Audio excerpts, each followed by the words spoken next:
The tone of St. Paul in our first reading today may sound harsh and heavy. Pinagsabihan niya po ang mga taga-Korinto sa mga bagay na tila ay sumablay sila. Paul enumerated a number of them towards the end, some grave sins were committed by the said community.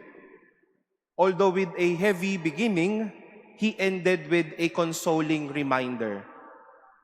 You were not anymore those kinds of people because Jesus has changed you.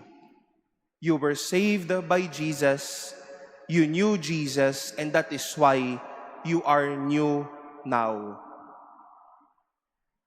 You know, such is the effect of a person knowing and encountering Christ.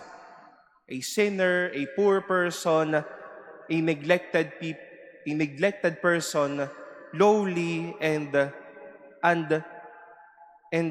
not so much of a familiar face as he or she can be. But then Jesus can surely transform him into something new. We've heard the story of the calling of the apostles, and at least the first encounter of Jesus and his band of apostles with the people around them. Dahil tinawag sila ni Jesus na bago ang kanilang buhay at madaming mga sumunod kay Jesus ang nagnais din na mabago din ang kanilang puso. Mabago sila dahil sa pagkakasakit, matungo sila sa kagalingan.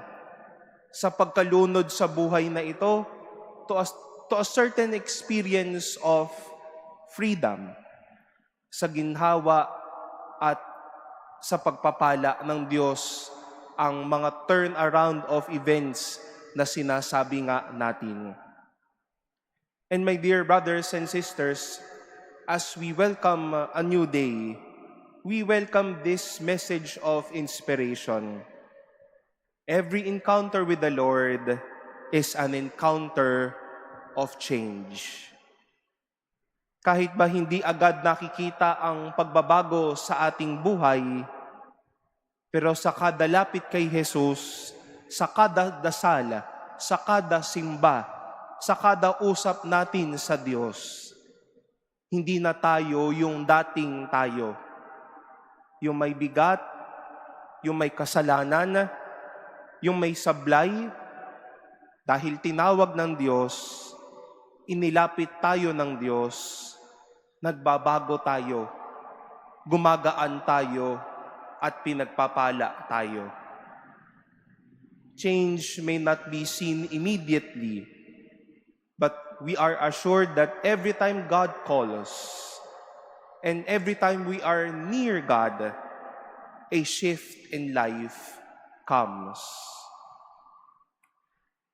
Sabi nga po ng isang kapatid na pari, when fire touches the wood, it turns out to be a piece of coal. When fire touches a paper, it turns out to be ashes.